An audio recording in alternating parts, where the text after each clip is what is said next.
हम लोग ट्रिग्नोमेट्री कर रहे थे एंड ट्रिग्नोमेट्री की एक्सरसाइज 8.3 हम स्टार्ट कर चुके हैं, जिसके मैंने आपको first, second, third, fourth, fifth तक के सॉल्यूशंस आपको दे चुकी हूँ मैं, है ना।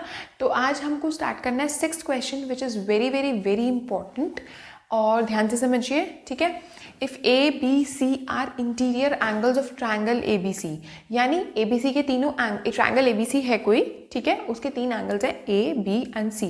तो बट ऑब्वियस है कि अगर ये ए बी और सी 3 एंगल्स ट्रायंगल के हैं, दैट मीन्स तीनों का एंगल्स का सम क्या होगा 180 डिग्री। ये तो हम छोटे बचपन से ही पढ़ते आ रहे हैं कि sum of all the 3 angles of a triangle is 180 degree. आगे बढ़ते हैं। Then show that sine b plus C by 2 is equal to cos a by 2। तो ये चीज़ हमको प्रूव करनी है, तो दैट मीन्स हम ये लेके नहीं चल सकते, ये हम प्रूव करेंगे, ठीक है। अभी तक सिर्फ गिवन में तो यही है कि ABC ट्रायंगल ABC, जो ट्रायंगल ABC है उसके 3 एंगल्स हैं A, B एंड C। तो अगर ये 3 एंगल्स ट्रायंगल के हैं तो मैं ये लिख सकती हूँ कि A plus B plus C is equal to 180 degree, right. अब ये B प्लस सी इकट्ठा है और A अलग है ना, तो A को अलग ही कर देते हैं हम, ऐसे B प्लस सी को इकट्ठे रहने देते हैं और A को हम अलग कर देते हैं, ठीक है। अच्छा, अब एक और चीज़ आती है, ये B प्लस सी के नीचे हमारा क्या है 2, जो 2 प्रूव करना होता है ना, उसको देख देख के मतलब करते हैं हम अपनी सॉल्विंग।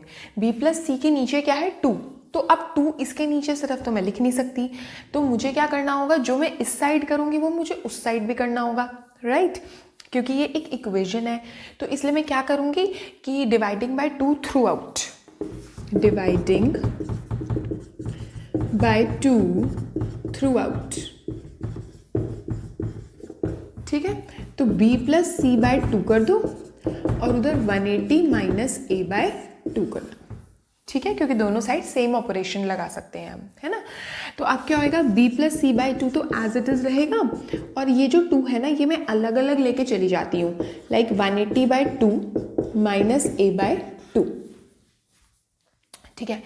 अब ये वाला जो है ये कट जाएगा, तो यहाँ आ जाएगा 90 माइनस a बाई 2 और यहाँ पर आ जाएगा b प्लस सी बाई 2। अभी भी मेरा नहीं आया जो 2 प्रूव करने वाला था, है ना। तो अब ये जो b प्लस सी बाई 2 है ये तो बन गया, अंदर वाला ये एंगल है ना, ये तो मेरा बन गया, लेकिन ये साइन भी है साथ में, है ना। तो मैं क्या करूँगी, applying sine on both the sides. क्या लिखूँगी, applying sine on both the sides.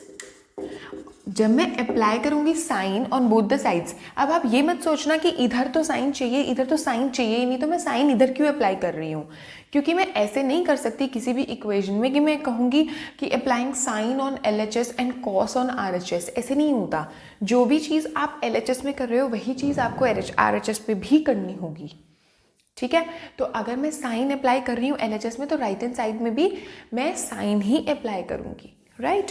तो मैंने यहाँ पर लिखा sine b plus C by 2 is equal to sine 90 minus a by 2, ठीक है। अब ये वाला जो LHS है, ये वाली साइड तो मेरी बन गई, इसको नहीं छेड़ेंगे अब हम, बिकॉज ये तो हमारा टू प्रूव वाला सेम बन गया, राइट।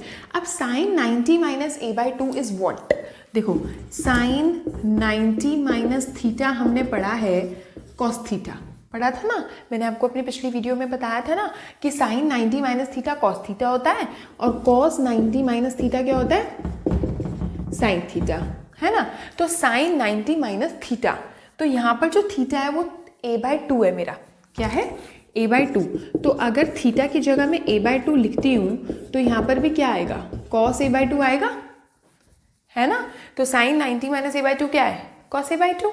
तो ये क्या है, साइन 90 माइनस a बाई 2 क्या है, कॉस a बाई 2, और वही मेरी RHS थी। तो इसका मतलब हमारा क्या हो गया, प्रूव हो गया, है ना। तो स्टार्टिंग कहाँ से करी हमने, स्टार्टिंग करी कि तीनों एंगल्स का सम मेरा 180 है, b प्लस सी मेरा इकट्ठा था, a अलग था, इसलिए मैंने a को उधर ले गई, ठीक है। उसके बाद मैं इस चीज़ को देखते देखते अपना करती जाऊंगी कि यहाँ पर हमारा डिवाइड बाय 2 है, मतलब b प्लस सी के नीचे 2 है तो मैं b प्लस सी के नीचे 2 लिख दूंगी। यहाँ पर 180 माइनस a के नीचे भी 2 लिखूंगी because I have to apply the same operation on both the sides.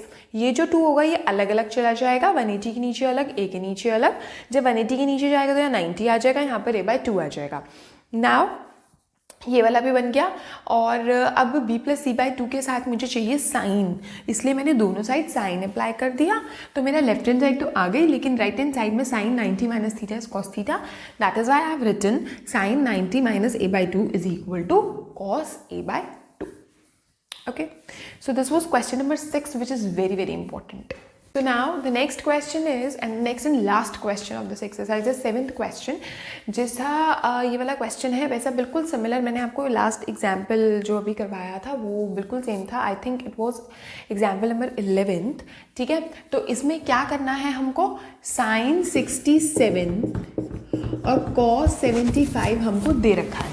ठीक है, और यहाँ पर देखो ये 67 है और ये 75 है, लेकिन हमको जो एंगल्स चाहिए जो वो कह रहे हैं क्वेश्चन में वो 0 डिग्री और 45 डिग्री के बीच के एंगल्स चाहिए, लेकिन ये दोनों ही 45 डिग्री से बड़े एंगल्स हैं। ठीक है, तो वो कह रहे हैं कि इसको कन्वर्ट करो इन सच अ वे कि ये एंगल्स जो आए वो 0 और 45 के बीच में आए। ठीक है, हम इसके लिए क्या करेंगे, इसको लिख दो साइन 67 को चेंज कर दो 90 माइनस व्हाट इज 67, 10 में से 7 गए 3, 8 में से 6 गए 2। सिर्फ मैंने 67 को चेंज करके 90 माइनस 23 लिखा है, उस साइन को अभी मैंने कुछ नहीं किया। ठीक है, इसी तरह से इस कॉस को कुछ नहीं करना, कॉस को कॉस ही रहने दो और यहाँ पर 75 को 90 माइनस 15 लिख दो। ठीक है, अब क्या है, हमने साइन और कॉस को कुछ नहीं किया, सिर्फ और सिर्फ हमने नंबर्स को चेंज किया। जैसे होता है 3 को क्या लिख सकते हैं 5 माइनस 2, इसी तरह से 67 को 90 माइनस 23, 75 को 90 माइनस 15। अब देखो जो हमने ये पढ़ा है कि sine 90 minus theta is cos theta, वो अप्लाई करो यहाँ पर। साइन 90 माइनस 23 क्या होगा, कॉस 23 होगा, तो यहाँ पर लिख दो कॉस 23। इसी तरह से जो कॉस 90 माइनस थीटा होता है वो साइन थीटा होता है, तो यहाँ पर क्या है, कॉस 90 माइनस 15 है तो वो साइन 15 होगा, है ना। तो यहाँ पर लिख दो हमारा ये आ गया साइन 15। तो this would be my answer because they have asked me to change these angles in such a way कि वो 0 डिग्री और 45 डिग्री के बीच में आए और वो हमारे आ गए। ठीक है, so guys today we have completed exercise 8.3 and my next video मैं आपको कुछ नई आइडेंटिटी सिखाने वाली हूँ फिर से। सो अब तक का जितना भी हमने किया है सो डू रिवाइज इट, क्योंकि अब जो नया पोर्शन स्टार्ट होने वाला है ट्रिगो में it is very very important. उसके हमें एक्स्ट्रा क्वेश्चंस भी बहुत सारे करने होंगे क्योंकि एनसीईआरटी के क्वेश्चंस बहुत कम हैं उस टॉपिक पर बेस्ड, जो कि सफिशिएंट नहीं है। So you have to refer other books also for extra questions. Okay, till then bye bye, see you.